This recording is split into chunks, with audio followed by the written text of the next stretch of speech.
मंदिर विवाद मामले पर वीडियो बनाया है। अगर आपने उसको देखा होगा तो अब तक आप समझ गए होंगे कि मामला कैसे शुरू हुआ, कौन कौन से नाम सामने आए और एसआईटी जांच किस स्तर पर चल रही है। लेकिन असली सवाल अभी बाकी है। क्या यह सिर्फ कुछ कर्मचारियों का मामला है? क्या ट्रस्ट की व्यवस्था में कोई कमी है? क्या सच में करोड़ों की हेराफेरी हुई? और सबसे इम्पोर्टेंट, क्या इस पूरे विवाद के पीछे राजनीति भी काम कर रही है? इन्हीं सवालों का जवाब हम इस एक्सप्लेनर में आपको विस्तार से समझा रहे हैं। राम मंदिर दान विवाद का पूरा मामला आस्था, आरोप और राजनीति की पूरी कहानी बनी हुई है। इसको समझिए, आखिर दान की गिनती कैसे हुई? अब तक हमने आरोपों और जांच की बात की, लेकिन एक सामान्य श्रद्धालु के मन में सबसे बड़ा सवाल यही उठता है कि आखिर राम मंदिर में आने वाला दान संभाला कैसे जाता होगा? क्योंकि जब करोड़ों रुपए का दान आता है तो उसके लिए एक व्यवस्थित प्रक्रिया तैयार की जाती है। आमतौर पर मंदिरों में दान पेटियां सील रहती हैं, निर्धारित समय पर उन्हें खोला जाता है। इसके बाद कर्मचारियों और अधिकृत व्यक्तियों की मौजूदगी में गिनती शुरू होती है। नकदी को अलग अलग श्रेणियों में रखा जाता है, फिर बैंक में जमा कराया जाता है।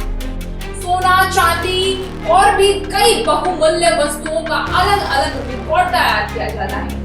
कागजों पर प्रक्रिया बेहद सुरक्षित दिखाई देती है, लेकिन किसी भी व्यवस्था की मजबूती इस बात पर निर्भर करती है कि उसे लागू करने वाले लोग कितने ईमानदार हैं। यदि कहीं मानवीय स्तर पर चूक हो जाए तो सबसे मजबूत सिस्टम भी कमजोर पड़ सकता है। यही वजह है कि जांच एजेंसियां केवल रकम नहीं बल्कि पूरी प्रक्रिया की जांच कर रही हैं। सबसे पहले सामने आता है सीसीटीवी कैमरे और विवाद की शुरुआत कैसे। इस पूरे मामले में एक सबसे इम्पोर्टेंट पहलू है सीसीटीवी फुटेज। इस कई रिपोर्टों में दावा किया गया कि दान की गिनती वाले क्षेत्र में कैमरे लगाए गए थे। इन्हीं कैमरों में कुछ ऐसी गतिविधियां दिखाई दी जिनके आधार पर संदेह पैदा हुआ। हालांकि अभी तक कोई आधिकारिक फुटेज पब्लिक नहीं की गई है, लेकिन आरोप लगाने वालों का कहना है कि इन्हीं रिकॉर्डिंग्स ने कई बड़े सवाल खड़े किए। यदि यह दावा सही साबित होता है तो यह जांच का सबसे ज्यादा इम्पोर्टेंट सबूत बन सकता है, क्योंकि सीसीटीवी किसी भी मामले में प्रत्यक्ष साक्ष्य की भूमिका निभाता है। दूसरी तरफ ट्रस्ट और प्रशासनिक पक्ष का कहना है कि जांच पूरी होने से पहले किसी भी निष्कर्ष तक पहुंचना बिल्कुल गलत है। अब इस मामले में जो सबसे ज्यादा चर्चित विषय है वो है 36 लाख रुपए की। समझिए, 36 लाख रुपए की चर्चा क्या कुछ की। जांच के दौरान सबसे ज्यादा चर्चा एक कथित बरामदगी। सूत्रों के हवाले से कई मीडिया रिपोर्टों में दावा किया गया कि लाखों रुपए बरामद हुए। 10 लाख, कहीं 12 लाख और कहीं 36 लाख रुपए तक का जिक्र किया गया। लेकिन यहाँ एक सबसे इम्पोर्टेंट बात समझनी होगी, जांच पूरी होने से पहले किसी भी रकम को चोरी का पैसा मान लेना बिल्कुल भी सही। कानूनी प्रक्रिया में यह साबित करना जरूरी होता है कि बरामद पैसे कहां से आया, उसका सोर्स क्या है, क्या वह लीगल है या इलीगल है। यही कारण है कि एसआईटी केवल बरामदगी पर नहीं बल्कि आय और संपत्ति के पूरे रिकॉर्ड पर ध्यान दे रही है और लगातार खंगालने की कोशिश कर रही है। अब इसमें कुछ लोगों की अचानक बदली जीवन शैली पर भी सवाल उठ रहे हैं। जांच के दौरान कुछ कर्मचारियों की जीवन शैली चर्चा का विषय बनी। रिपोर्टों में दावा किया गया कि कुछ लोगों की आर्थिक स्थिति पिछले कुछ सालों में बहुत तेजी से बदली है। नए मकान, जमीन की खरीद, नए गाड़ी, घोड़े और भी कई अलग अलग निवेश। इन्हीं बातों ने संदेह को और ज्यादा बढ़ावा दिया। लेकिन ये भी सच है कि केवल संपत्ति होना अपराध का प्रमाण नहीं होता है। भारत में हर नागरिक को संपत्ति खरीदने और निवेश करने का अधिकार है। जांच का असली उद्देश्य यह पता लगाना है कि संपत्ति का सोर्स क्या है। यदि आय लीगल है तो कोई समस्या नहीं, लेकिन यदि आय और संपत्ति में बड़ा अंतर मिलता है तो मामला गंभीर भी हो सकता है। अब समझिए, क्या ट्रस्ट भी जांच के घेरे में है? जो राम मंदिर ट्रस्ट है, क्या वो भी इस लपेटे में लिया जा रहा है? यह सवाल लगातार पूछा जा रहा है। क्या जांच केवल कर्मचारियों तक ही लिमिटेड है या ट्रस्ट पदाधिकारियों की भूमिका भी देखी जा रही है? आरोप लगाने वाले कहते हैं कि यदि इतनी बड़ी गड़बड़ी हुई है तो जिम्मेदारी केवल छोटे कर्मचारियों की नहीं हो सकती। वहीं ट्रस्ट का कहना है कि जांच में पूरा सहयोग दिया जा रहा है। यहाँ एक बात समझनी होगी, जांच एजेंसियां किसी व्यक्ति या संस्था को दोषी मानकर नहीं चलती, वो बिल्कुल निष्पक्षता के साथ जांच करती है। वे जो भी प्रूफ्स हैं इसके आधार पर जिम्मेदारी तय करती है। इसलिए अंतिम निष्कर्ष रिपोर्ट आने के बाद ही संभव होगा कि पता लगाना संभव हो पाएगा कि आखिर पूरा मामला है क्या। अब फिर एक बार समझिए कि राजनीति इसमें कहां से आई और राजनीति इतनी क्यों गरमाई हुई है? सियासत इतनी तेज क्यों हो रही है राम मंदिर को लेकर? राम मंदिर भारत के सबसे संवेदनशील विषयों में से एक रहा है। स्टार्टिंग से बाबरी मस्जिद गिराना, फिर रामलला को वहां बैठाना और मंदिर निर्माण तक क्या कुछ स्ट्रगल रहा है कि इससे छुपा नहीं है। इसलिए इस मामले का राजनीतिक मुद्दा बनना तो बिल्कुल तय था। समाजवादी पार्टी ने इसे श्रद्धालुओं की भावनाओं से जुड़ा मामला बताया। कांग्रेस ने भी सरकार और ट्रस्ट पर सवाल उठाए। दूसरी तरफ बीजेपी और कई संतों ने आरोप लगाया कि विपक्ष इस मुद्दे का राजनीतिक फायदा उठाना चाहता है। इलेक्शन नजदीक है, यहीं से बहस दो हिस्सों में बढ़ती चली गई। एक पक्ष कह रहा है कि निष्पक्ष जांच होनी चाहिए, दूसरा पक्ष कह रहा है कि जांच पूरी होने से पहले आरोप लगाना बिल्कुल गलत है। अब समझिए क्या कुछ अखिलेश यादव ने बयानबाजी की है इस मामले पर। अखिलेश यादव लगातार इस मुद्दे पर सवाल उठा रहे हैं। उन्होंने कहा कि यदि दान में गड़बड़ी हुई है तो यह केवल वित्तीय मामला नहीं बल्कि आस्था पर चोट है। उन्होंने यह भी कहा कि पूरे मामले की गहराई से जांच होनी चाहिए।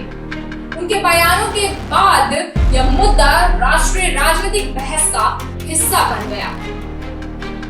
समर्थकों का कहना है कि विपक्ष सवाल पूछ रहा है, ये हमारा हक है, सवाल पूछना बनता है।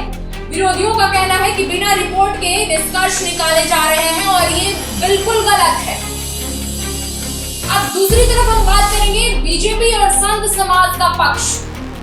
दूसरी तरफ कई संतों और भाजपा नेताओं ने इस मामले को अलग नजरिए से देखा और देख रहे हैं। कुछ संतों का कहना है कि यदि कोई दोषी है तो उसे सजा मिलनी ही चाहिए, लेकिन जांच पूरी होने से पहले ट्रस्ट या मंदिर की छवि खराब करना सरासर गलत है। कुछ संतों ने यहाँ तक कहा कि यह राम मंदिर को बदनाम करने की साजिश भी हो सकती है।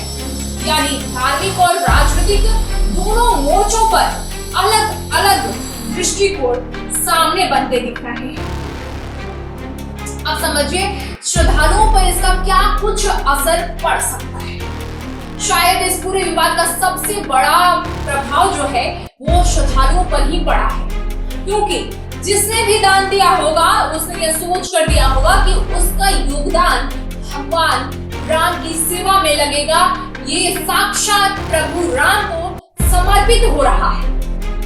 लेकिन जब दान की रकम पर सवाल उठते हैं तो ये बिल्कुल स्वाभाविक रूप से लोगों के मन में चिंता पैदा हुई होगी, लाजमी है चिंता पैदा होना।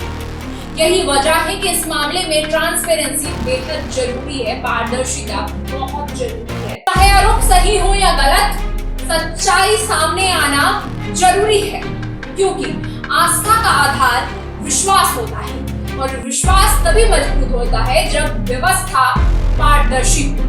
आप समझिए अगर ये आरोप सही निकले तो क्या होगा? मान लीजिए जांच में गड़बड़ी साबित हो जाती है, ऐसी स्थिति में कई स्तरों पर कार्रवाई हो सकती है।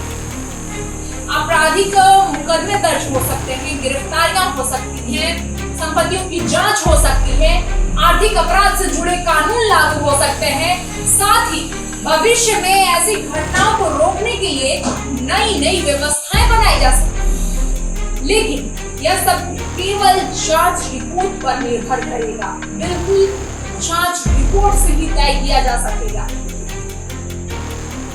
और अगर आरोप गलत निकले तो क्या होगा? यह संभावना भी उतनी ही इम्पोर्टेंट है। यदि जांच में आरोप साबित नहीं होते तो फिर सवाल उठेगा कि इतने बड़े आरोप क्यों लगाए गए?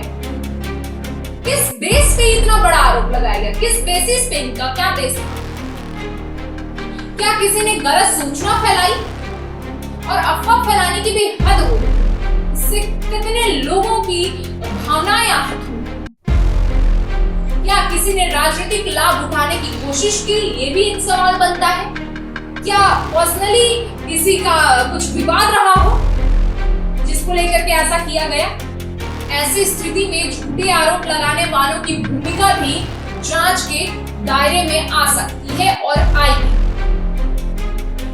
सब मिला जुलाकर इस समय सबसे इम्पोर्टेंट बात यही है कि जांच अभी जारी है। आरोप है, प्रत्यारोप है, राजनीतिक बयानबाजी जारी है, धार्मिक प्रतिक्रियाएं भी सामने आ रही हैं, लेकिन सबसे अंतिम सच जो है, रिजल्ट जो है वो आना बाकी है, आया नहीं है। और जब तक जांच पूरी नहीं हो जाती तब तक किसी को दोषी या निर्दोष घोषित करना बहुत जल्दबाजी का मुद्दा है। लेकिन कहानी यही खत्म नहीं होती, क्योंकि इस विवाद का एक और बड़ा पहलू है राम मंदिर आंदोलन का इतिहास, करोड़ों श्रद्धालुओं की भावनाएं, ट्रस्ट की जिम्मेदारी और भविष्य में ऐसे विवादों को रोकने के उपाय पर हम अगले स्क्रीनर में विस्तार से बात करेंगे। तब तक देखते रहिए तहलका इंडिया न्यूज की खास पेशकश राम के नाम पर।